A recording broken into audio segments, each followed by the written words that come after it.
Alfa Romeo, not just one of the greatest names in motorsport, but one of the most important in motoring history. Between the wars, Alfa Romeo was the plucky underdog which took on the might of Nazi-backed Mercedes. And when motorsport resumed after the war, Alfa Romeo was once more at the forefront.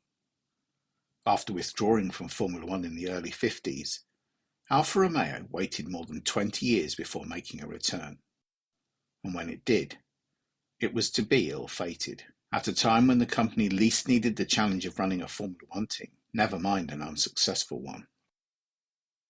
A Grand Prix racing journey which began with dominance, stalled for a quarter of a century, and stumbled through the challenge of returning, before ending in inglorious retreat. This is the story of Alfa Romeo's disastrous return to Formula One. To understand Alfa Romeo's later struggles, we need to start with its golden age, a golden age that began long before Formula One came into existence. Under the engineering brilliance of first Giuseppe Morosi and then Vittorio Jano, Alfa Romeo achieved an impressive record of success, from winning the first World Championship in 1925 to dominating the sport for the next decade. Jano's engineering brilliance gave birth to cars like the P2 and P3, sleek, powerful, and ahead of their time. Alfa wasn't just winning races, it was defining what racing meant. The arrival of Mercedes and Auto Union's Silver Arrows slowed that progress, as the might of the Nazi propaganda machine drove the German teams to new heights. But the Italian government had taken control of Alfa Romeo, and the team was tasked by its own fascist propaganda machine to race with and beat the might of Germany. But then came World War II. Racing stopped. Factories were repurposed, and the battle between Italian and German motor manufacturers was put on hold. After the end of hostilities, Alfa Romeo picked up where they had been before the war, winning races with the peerless Alfetta 158. When Formula One launched its World Championship in 1950, Alfa dominated. The Alfetta 158 and later the 159 were masterpieces. Supercharged engines, lightweight design. These cars were all but untouchable. Nino Farina and Juan Manuel Fangio won every Grand Prix of the first season, with Farina claiming victory in the first ever Grand Prix at Silverstone and becoming the first ever Formula One world champion at season end. Luigi Fagioli finished on the podium in all but one race, and Alfa Romeo imperiously took the first three positions in the new World Championship. In 1951, in the face of stronger competition from Ferrari and Maserati, Alfa Romeo still claimed victory in half of the season's Grand Prix with the updated Alfetta 159. Juan Manuel Fangio claimed the first of his 5 World Championships, holding off a late challenge from Alberto Ascari's Ferrari. Back-to-back titles. The most successful team and cars on the grid, Alfa Romeo was at the top of the world. But things were to change quickly. In order to broaden the field and reduce the costs of competing, the Formula One World Championship would be run to Formula 2 regulations, which meant new, smaller engines. Alfa's beautiful Alfettas were outlawed with the stroke of a pen. The company was faced with a difficult decision. The cost of building new cars and engines was high, and Alfa Romeo needed to focus on building road cars to meet the expanding post-war demand. Ultimately, it was decided that the Formula One team was a luxury the company could not afford, and the team withdrew from the sport. In the early to mid-60s, when Formula One had adopted a new, smaller 1.5-litre engine formula, several privateer teams used versions of production Alfa Romeo engines for their cars, albeit with no factory support or success. Then, in 1970, McLaren took the 3-litre V8 engine from the successful T33 sports car racer and used it in both the M7 and M14 cars, again without any success. In 1971, March tried the same experiment, again without producing any notable results. Both of these partnerships were made possible by the presence of Andrea Diadimic in the two teams. He was a works driver for Alfa Romeo in sports car racing, and his presence on the grid was part of a long game. Alfa Romeo's sporting division, Auto Delta, had been responsible for the engines used by both McLaren and March, even though these had been on a customer relationship basis. But the limited return to Formula One had whetted the appetite of the division, and it began pushing for an official return. At this time, the Italian government was looking for ways to showcase the country's engineering prowess, and Alfa Romeo's return to Formula One offered a high-profile way to do this. Alfa Romeo had launched the Alfa Sud in 1971, which was an Alfa Romeo for the masses, more affordable, and more importantly for the government, being manufactured in a new factory in Pomigliano d'Arco near Naples, bringing much-needed industry and employment to the country's south. Figuring that Alfa Romeo's success in Formula One would mean greater sales of the company's cars, and especially the Alfa Sud range, the Italian government acquiesced, and Alfa Romeo would return to Formula One, initially as an engine manufacturer. At about the time that Alfa Romeo were deciding a return to Formula One was viable, Bernie Ecclestone had taken control of the Brabham team and was faced with something of a dilemma. The Ford Cosworth DFV engine was costly, something which Ecclestone didn't like because it took money out of his pocket, and it was ubiquitous, which meant that the top teams, bar Ferrari, were competing on a level playing field, which Ecclestone didn't like because it made finding a winning combination more difficult. Ecclestone and Alfa Romeo came together and negotiated an engine supply agreement, which meant that Brabham no longer had to pay for engines. In 1976, the new Gordon Murray-designed Brabham BT45 Alfa Romeo made its debut. Its engine was a flat 12, once more a development of the engine used in a Type 33 sports car racer, which had carried all before it in the 1975 Sports Car Championship. It was powerful, but heavy for a Formula One engine, and initially somewhat unreliable. However, in the fourth race of the season, Carlos Reutemann drove it to fourth place at the Spanish Grand Prix, claiming the first Formula One points for an Alfa Romeo-powered driver in 25 years, since another Argentinian, Juan Manuel Fangio, had won in the last race of 1951, also at the Spanish Grand Prix. Carlos Pache would score fourth places in both France and Germany as team and engine manufacturer began their learning journey. In the opening race of 1977, Carlos Pache claimed second place in Argentina and then qualified on the front row in South Africa, running well before a forced pit stop for tyres dropped him down the order. It was to be his last race, as he was killed in a plane crash in his native Brazil before the next one. Pache's teammate John Watson would go on to score pole position at Monaco and a second place in France, whilst Pache's replacement Hans-Joachim Stuck would claim 2 podiums as well. Brabham Alfa Romeo would end the season 5th in the Constructors' Championship and finish the year with a bombshell. New world champion Niki Lauda would be leaving Ferrari to drive for Brabham Alfa Romeo in 1978. This was an impressive coup for Brabham and great publicity for Alfa Romeo. Niki Lauda was by far the most popular Grand Prix driver in Italy, if not the whole of Europe, and having him driving a car covered in Alfa's famous script, badge and cloverleaf could only be a positive. The company even produced a special limited edition of the Alfa Spider to capitalise on his move to the team. Expectations were raised by having the double world champion in the team, and they did take a step forward, with Lauda claiming 2 controversial victories, as well as several podiums to finish 4th in the championship. With Watson picking up several podiums too, the team finished 3rd in the Constructors' Championship. The first of those victories came in Sweden at the Anderstorp circuit and was perhaps the most controversial victory to date. 1978 was the year of the ground effect Lotus 79, and the flat 12 engine being used by Brabham was the wrong configuration for an aerodynamic technique which demanded clean airflow underneath the car. Designer Gordon Murray considered the problem and came up with a unique solution. the notorious Brabham fan car, the BT46B. The BT46B had an enormous fan mounted to the rear of the car, which sucked the air out from underneath, providing equivalent amounts of downforce to the ground effect channels which ran under the Lotus 79.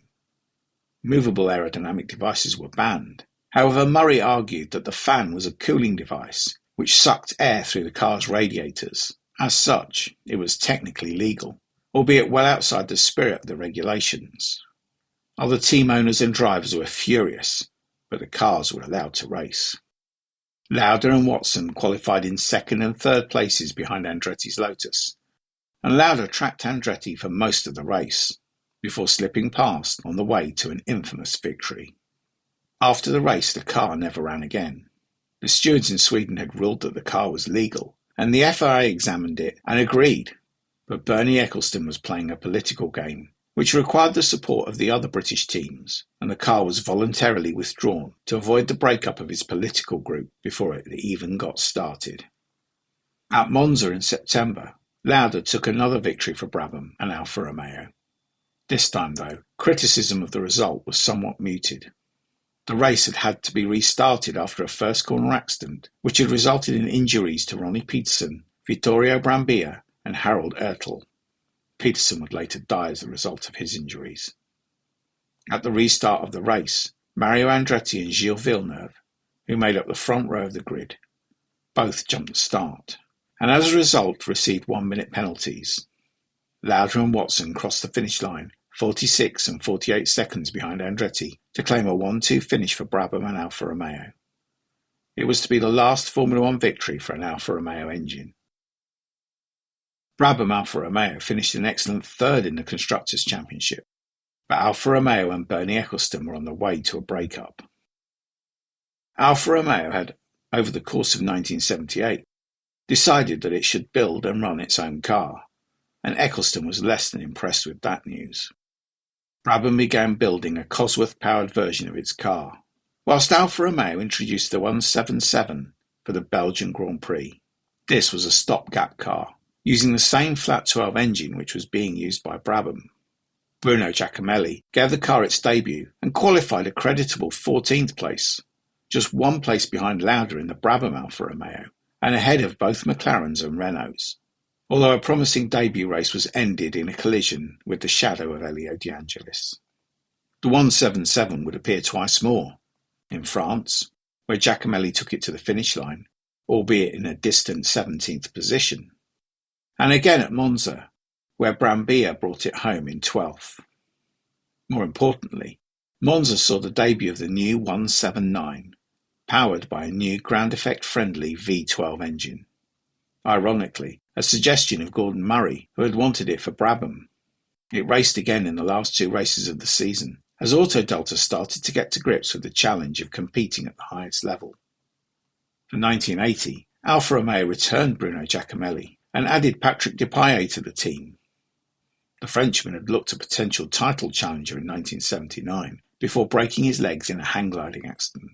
The signing of an established front-running driver was a statement of intent from Alfa Romeo, and the team was expecting to be more competitive for the new season.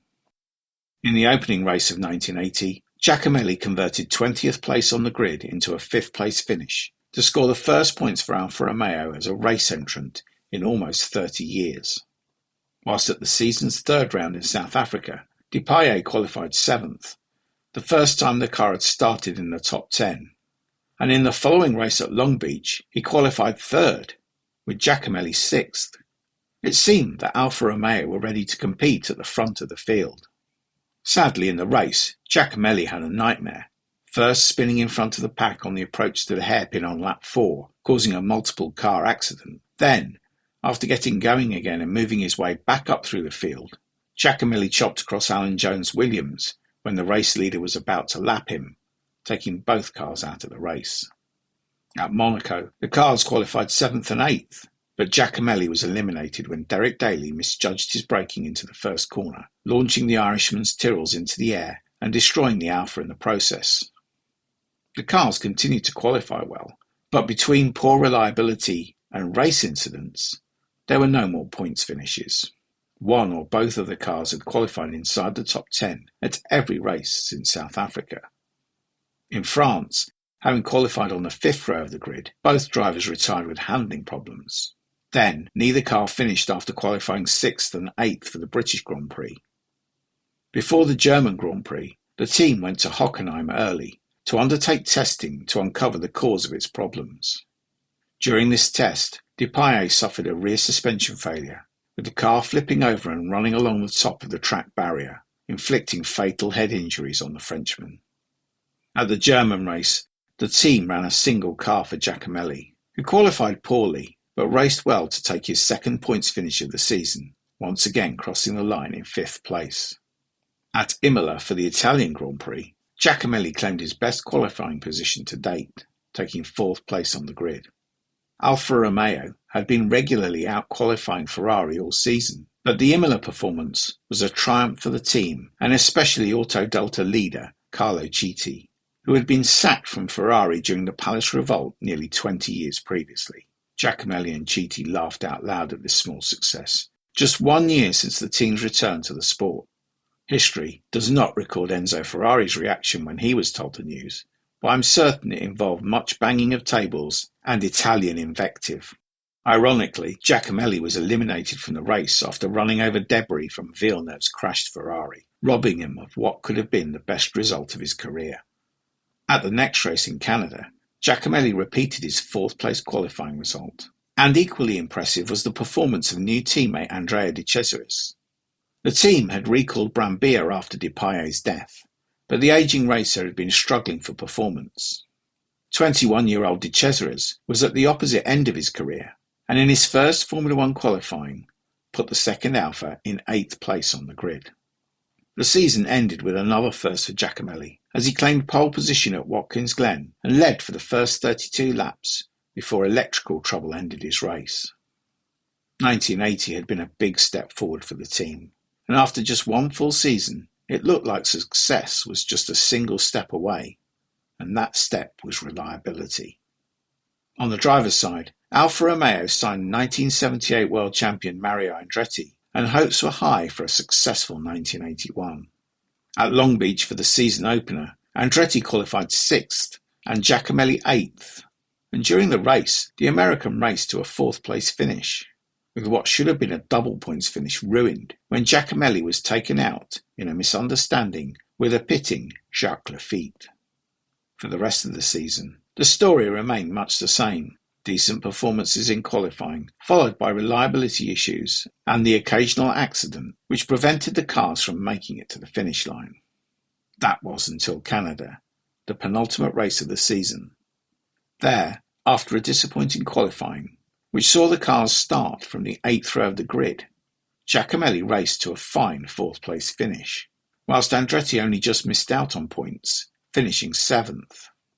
Then, at the season finale at Caesars Palace, Giacomelli qualified 8th, and after spinning out of 4th place, drove an incredible recovery, which took him from 10th to 3rd by the finish line, missing out on 2nd place by just 0.4 of a second.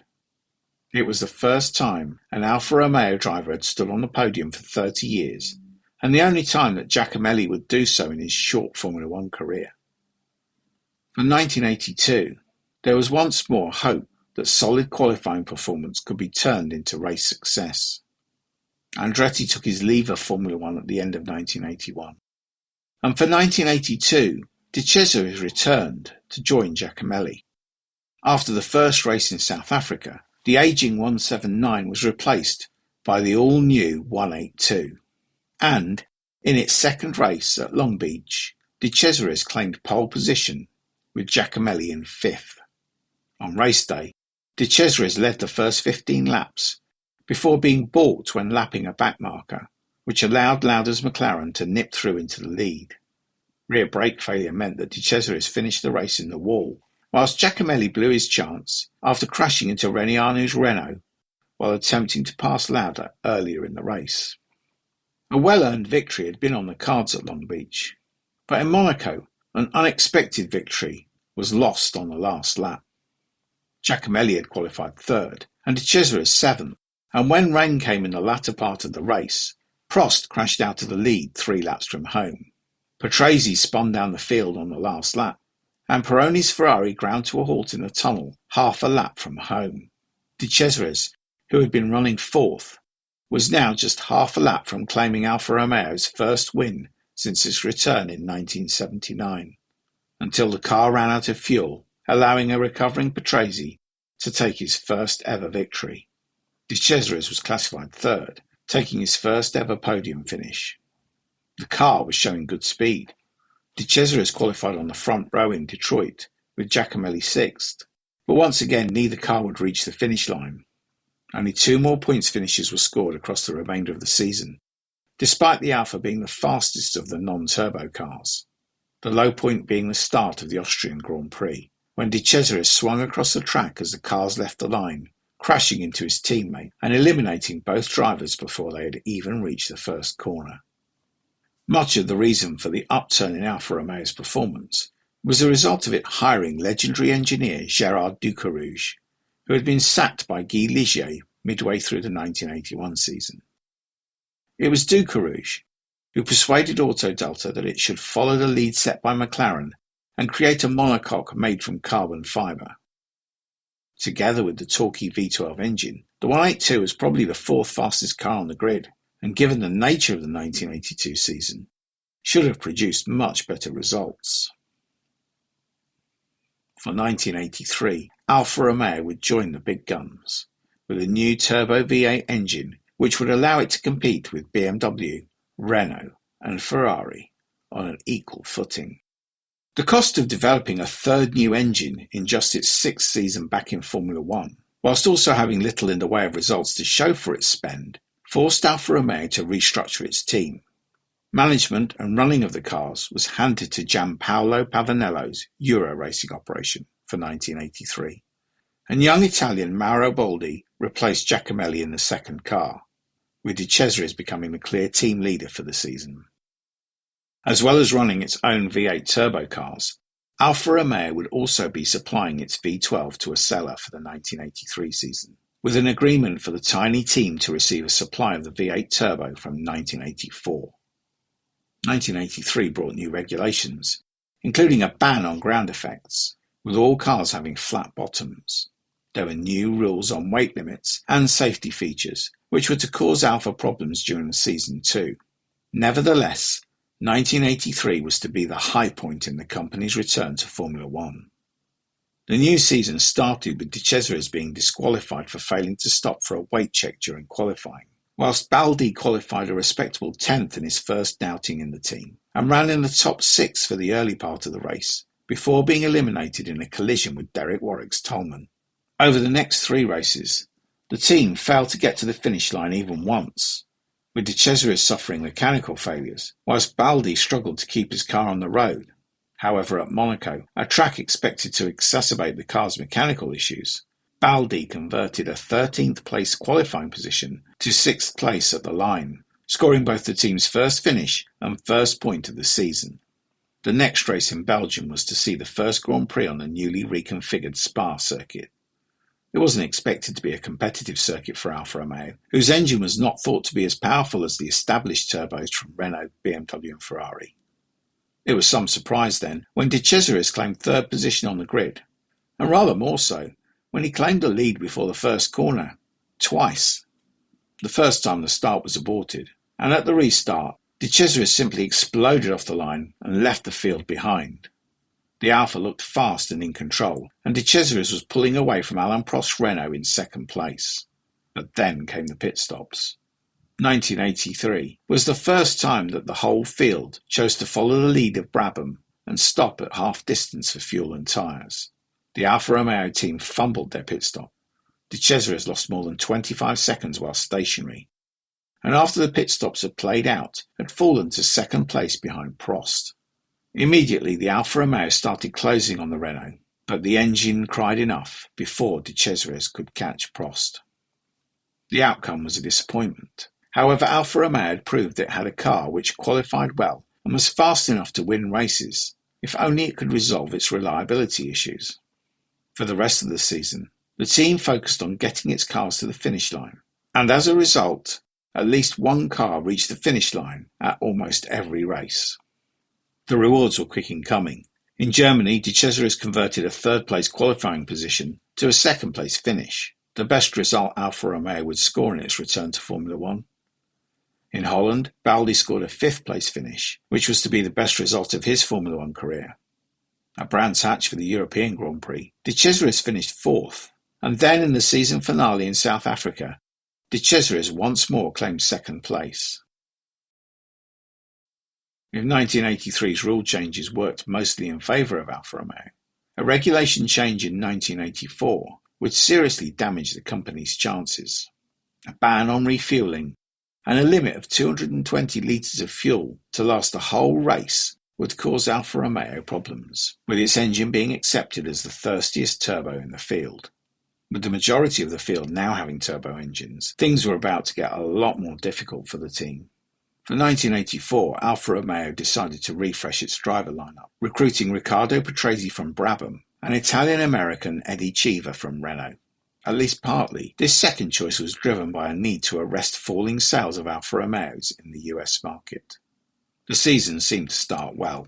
The newly Benetton-liveried car was one of the most attractive to race in Formula One, and despite qualifying poorly in both races, Cheever scored fourth place in the opening race in Brazil, and Patrese repeated the result at the next race in South Africa. Any hopes that 1984 was to be a better season were wiped away in the next few races though, as the car reached the finish line only once in the next 11 Grand Prix, with Cheever twice running out of fuel in sight of the flag, and even failing to qualify in Monaco.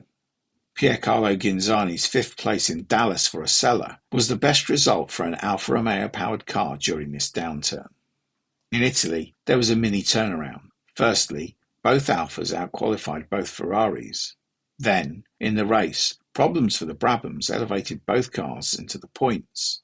With 6 laps left, Patrese was third and Cheever fourth, whilst Ghinzani and Joel Gartner in their two Acela Alfa Romeos were in 5th and 7th places respectively. Cheever ran out of fuel with 5 laps left. Then on the penultimate lap, Ghinzani dropped out of 4th place as his car ran out of fuel too.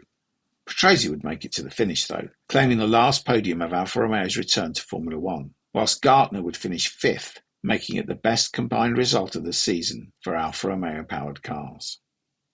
The season had once more been blighted by problems. Reliability hadn't measurably improved, and the team had had to contend with fuel issues too. Cheever's fuel tank was empty after just 90% of the race in Italy, showing just how big the problem had been. Away from the track, Alfa Romeo was in serious financial trouble, and the Italian government was not in a position to keep providing the funding to keep the company afloat for much longer. Reduced funding and lack of development meant that the new 185T introduced for 1985 was not a good car, and midway through the season, the team reverted to the 1984 car. The drivers were unable to extract performance from either car, and as a result the team qualified badly and failed to finish at almost every race. Hubert Ngata's 7th place finish for Acela in the final race of the season in Australia meant that Alfa Romeo finished behind the tiny team who were using older specification customer engines. For Alfa Romeo this was the end of the road. Financially, a Formula One team made no sense, and the Euro racing effort was killed at the end of 1985. Alfa Romeo would continue in Formula One as an engine supplier, initially with its V8 turbo engine to Acela, and at the same time it would start development of a new 4-cylinder turbo engine and had reached an agreement with the French Ligier team to use it in 1987. Acela had little success with the V8 engine in 1986, its drivers often qualifying more than 10 seconds behind pole position, as it tried to reduce costs by running more conservative settings on the engines. The new Ligier JS29, with the 4-cylinder 415T engine, was planned to make its debut in Brazil for the start of the 1987 season. But between Alfa's withdrawal in 1985 and the start of 1987, Fiat had purchased the company from the Italian government in order to prevent a deal which would have seen Ford buy Alfa Romeo. Fiat was already funding Ferrari in Formula One and was not in a financial position to compete against itself. Piercarlo Ghinzani had joined the Ligier team at Alfa Romeo's behest and was responsible for most of the testing work done pre-season. However, teammate René Arnoux drove the car early in the year and made some less than complimentary comments about the new engine to the French press. When these were published, it gave Fiat the opportunity it needed to end its contract with Ligier and mothball the new engine. It was the last time that Alfa Romeo would develop an engine for Formula One.